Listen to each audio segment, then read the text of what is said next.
Magandang araw po. Salamat sa inyo. Opo, Happy Attorney. New Year! Happy New Year po sa inyo, Attorney. At ito nga, ang bagong taon at may pirmado na rin po itong ating budget ngayong taon, Attorney. Ano ho bang masasabi po ninyo dito? Ang Malacanang sinasabi pinakamalinis daw itong budget natin ngayong taon, Attorney.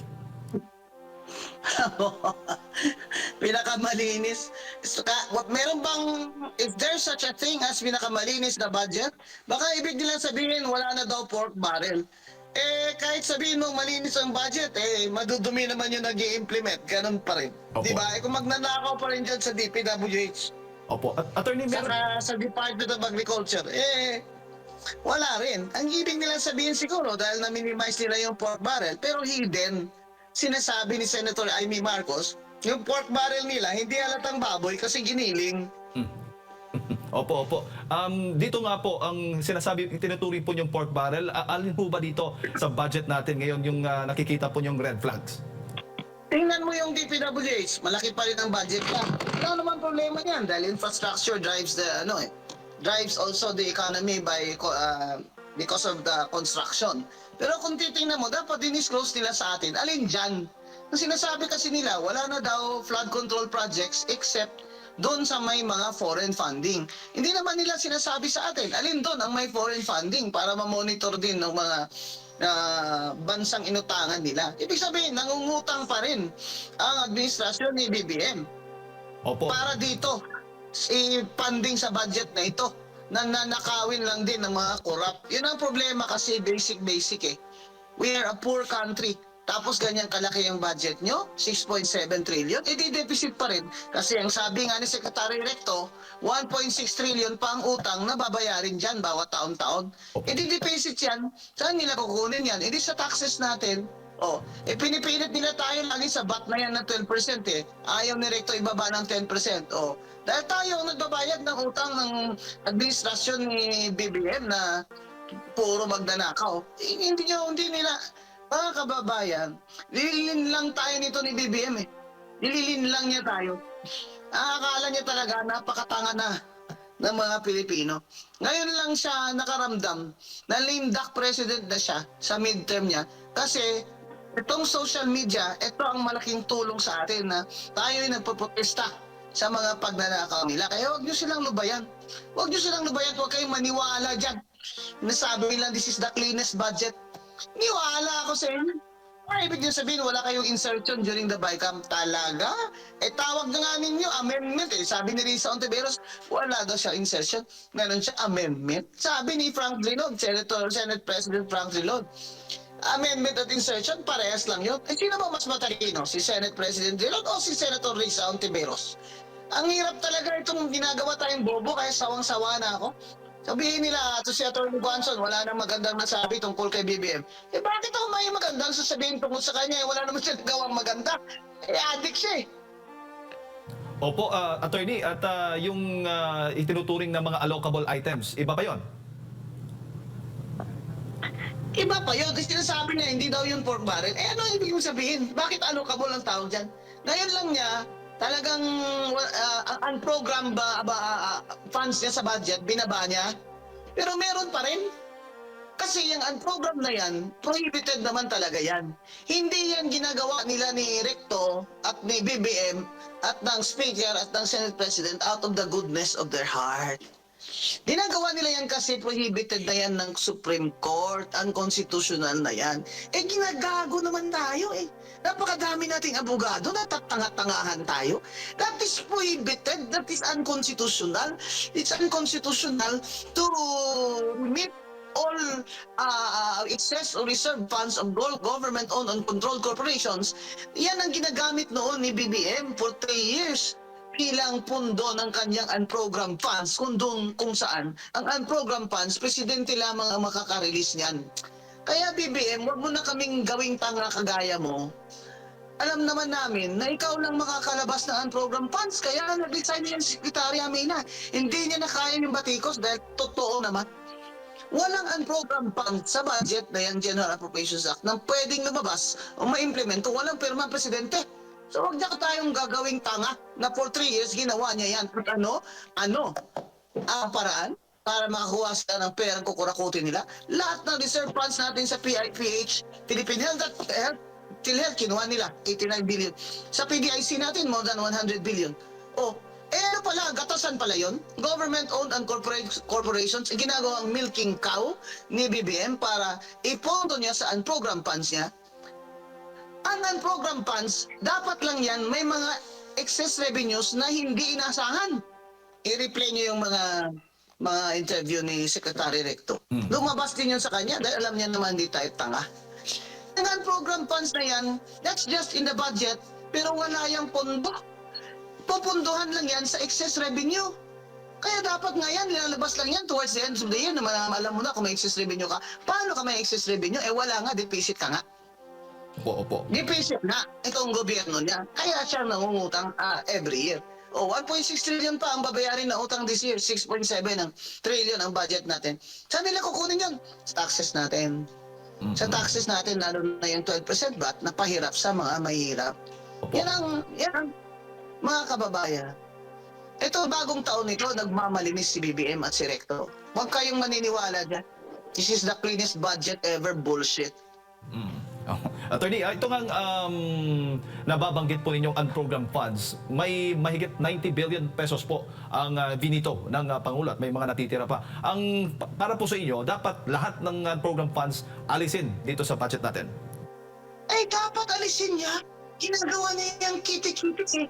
Ginawa niya yung, kumbaga, yun yung kanyang tawag dyan, piggy bank. Na kukupit-kupitin niya yan pag may President, kailangan ko ng ganito tulay doon sa district ko para may kickback ako diyan na 20%, di ba? Wala nga pondo yan. Excess revenue lang ng mga kapondo diyan. Dapat in-erase niya na dahil deficit naman tayo. Anak ng tinapakan BBM, 3 taon pa. Talagang ibabaon mo na kami sa utang. Kawawa mga kaapu-apuhan namin. Pero ikaw, baka siguro dahil bangag ka, hindi mo napipil yun. Saka ang dami-dami yung pera na ninakaw. Hindi nyo na maubos yan. Sa 3 kamatayan nyo man, hindi nyo maubos yan, ninakaw nyo sa amin. Pero paano mga kamahihirap? Paano? Sa 3 years na ito, paano ang services? Sabihin nila, may maip naman attorney, may ganyan-ganyan, ayuda. Kailangan namin trabaho. Kailangan ng mga hirap trabaho, hindi ayuda. 2.4 million ang walang trabaho nitong Paskong ito. More than 1/2 sa mga Pilipino nakaranas ng gutom. Ito ba ang administrasyon na gusto nyo maulit pa sa 2028? Huwag kayong pumayag na linlangin kayo ulit ni BBM at ng kanyang gang. Okay lang yun sila dahil mayayaman sila. Paano kayo? Pagka-graduate ng mga anak nyo na halos hindi na kayo kumakain. Parang ang baybaon ng mga anak nyo sa college. Pagka-graduate after 3 years, walang trabaho. Sino pa mag-invest sa Pilipinas kung ganito tayo ka? Corrupt. Palagay nyo kaya hindi alam ni Trump na cocaine addict si Bongbong? Alam ni Trump yan. Inaresto nga si Maduro dahil nagda-drug trafficking Anong sinabi ni Trump? Lahat kayo, mga heads of state, na mga drug traffickers kayo at drug users, hindi kami papayag dyan. Pinaprotect siyempre ng Amerika yung kanyang it wants to protect its nation and its people. Alam din ng Amerika nang sumisira sa kanyang mga young people ay itong drugs. Kaya talagang matindi sila sa pagbabawal ng drug trafficking to America. And the Philippines is a transit country ng drugs. Alam din ni Trump yan. Tayo, huwag tayong magpapaloko dyan kay BBM gang. Nakapalibot dyan sa kanya, puro adik. Kaya tingnan nyo nangyari sa atin. Lahat sila, bulsa lang nila, inuuna nila. Bagong taon, walang pag-asa kay BBM. Huwag kayong maniwala dyan. Kailangan mag-resign na yan siya.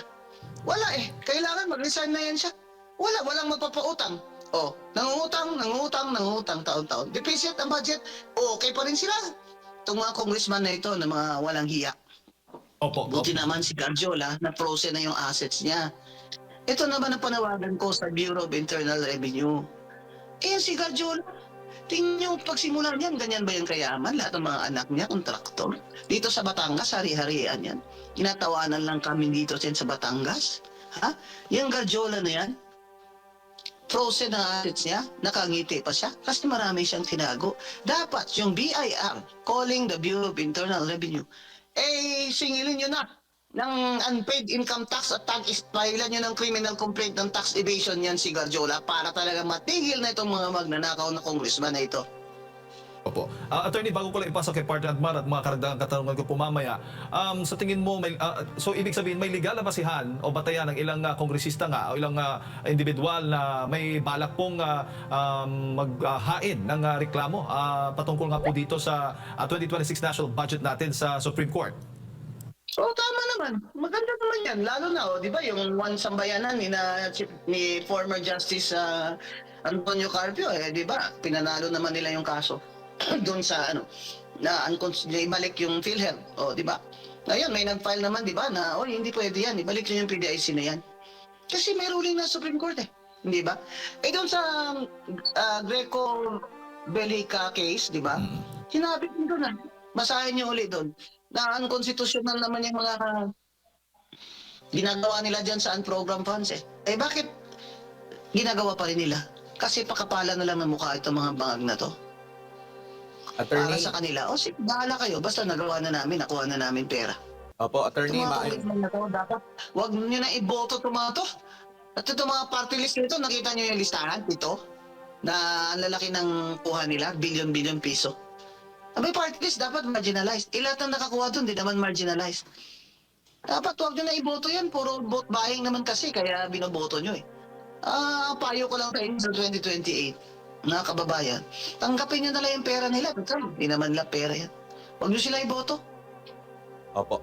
Attorney, Mayong Buntag, si Admar po ito. Ma'am, opo. Mayo. Ano po yung masasabi ninyo? Kasi yung mga mahalagang proyekto, yung mga malalaking proyekto, yung mga foreign assisted projects, according nga dito kay Senadora Amy Marcos, malaki po ang tinapyas doon sa budget. At ang sinasabi niya, napunta din daw ang ibang mga tinapyas na budget doon sa mga tinatawag na assistance program para nagiging instrumento sa pamumulitika. Attorney. Ayuda. Napunta dun sa ayuda. Ano information ko? Sa DSWD, nag-i-imbak ng ayuda si Senator Risa Ontiveros. Sa 2028 niya pa ilalabas yan. Abay, DSWD Secretary Gatchalian, pag hindi po nailabas yung mga ayuda na yan, dapat wala na yan. Next year, hindi na yan pwede. Hindi ko naman pwede yan. 3 taong ayuda-ayuda ibibigay nyo sa mga senador at congressman. Di direct vote buying din yun. Saka itong COMELEC, dapat bawal nyo na yan. Hindi lang during the campaign period. Yung mga ayuda na yan. Hindi lamang during the campaign period, before the campaign period. Pambihira naman.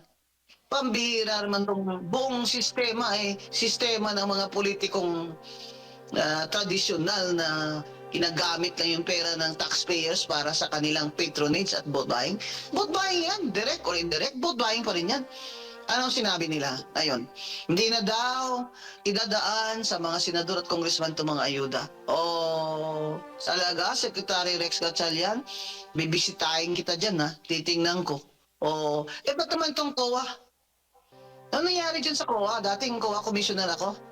Anong dapat natin nakapaka-professional na mga tao dyan? Ano nangyari dyan? Dahil tayo kakuntsaba kayo ng gang ni Martin Romualdez at ni BBM. Ano nangyari dyan? Nasaan ang post-audit nyo? Dyan sa mga ayuda na yan na nadodoble-doble na mga ghost na mga binibigyan. In the first place, DSWD, dapat hindi na yung mga barangay captain nag-identify dyan. Biro mo yung campaign period. Doon sa Bigayan, doon sa Barangay Bato sa Sagay, sa 2nd District namin, may tarpaulin yung 4-piece ni Libanan. Ayop ka, Libanan. Taga saan ka ba? Di ba taga Leyte ka? Dynasty ng balot yung 4-piece, dapat nga ipa-cancel yung registration mo ng COMELEC, boto proprio Bakit? Nililin lang mo yung mga tao. Akala ng mga tao, ito yung 4-piece na namimigay sa amin. Di panalo ka nga.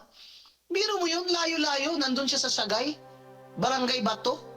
May tarpaulin pa siya na 4-piece. Binibigay ng DSWD yung pera. Ikaw tayong mga DSWD kayo sa Negros sa Region 6 Panindigan nyo yung trabaho nyo ng mga career officers kayo. Bakit kayo pumapayag na may mga tarpaulin dyan? Dapat bago kayong mamigay, sabihin nyo hindi, tanggalin nyo yan. At i-announce nyo na ito po ay galing sa national government, galing sa taxes po, hindi po ito galing sa mga congressman. Lahat kasi kakuntsaba. Ayun ang problema eh. Opo. Lahat kakuntsaba. Ako, pag ako nagpresidente, lahat ng magnanakaw ng mga sekretary, pumirma kayo, putulin yung sarili yung daliri. Live stream.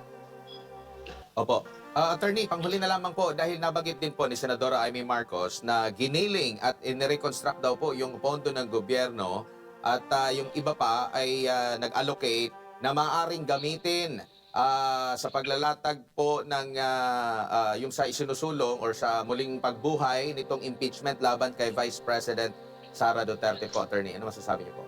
Ay, ano pa nga ba? Siyempre, yung mga alokabol nila, ano pala yun? Abangan nyo. Yun nga ang challenge ko kay Secretary, kay Speaker D. Speaker D, magpakita ka naman na hindi ka naman puppet ni BBM at ni Sandro Marcos. Sa sarili mo lang naman ang region, kayang-kaya mo nang panalunin sarili mo without them. Napakabait mong tao, kaya ka naman nila, akala nila, mauutusan ka nila. Abay, kung gusto nilang file an impeachment dyan, bakit kailangan silang makakuha ng kanilang mga pondo sa project nila? Galing sa speaker yan. Ang speaker ang may control dan. Pag nangyari yan, makikita na natin, hindi naman pala, ito palang speaker, hindi naman pala for reform, di ba? Hayaan mo sila, pumirma sila dyan, pero walang kapalit, di ba? Kaya yung unang impeachment, talagang ano yun, from the start, tainted yun. From the start, kasi namigay talaga ng pera yun eh. Saka project funds eh. Yan si Martin Romualdez, nasaan na ba yan ha? Nasaan na yan? Opo. Natatago si Martin Luther kasi tinago niya na yung mga pera natin abroad. Yung asawa niya, nandyan pa eh. Sa pa yan, ang kapal ng mukha. Yeda Romualdez, ang kapal ng mukha mo. Naka 3 terms ka na. Pumasok ka pa 4 terms sa tingog. Ito namang si Chairman Garcia ay pinayagan ka. Ano ba yan?